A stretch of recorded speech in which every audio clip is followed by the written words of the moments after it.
Hello guys, magandang umaga. Nandito naman po tayo. Heto guys, papakita ko lang sa inyo yung mga alaga kong manok at saka pato. Papakita ko po sa inyo kung gaano po sila karami. Ayan po. Teka lang po hihingi lang po ako ng pakain. O hihingi lang po ako ng patoka para po sila ay maglapitan. Okay, wait lang po.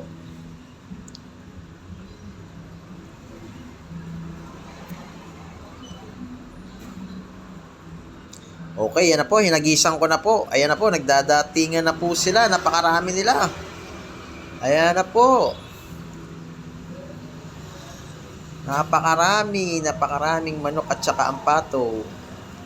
Yung iba po dyan na hindi pa dumarating. Nasa gubat pa po. Nangangainan. Ayan, napakarami po ng aking mga alagang manok at ang pato.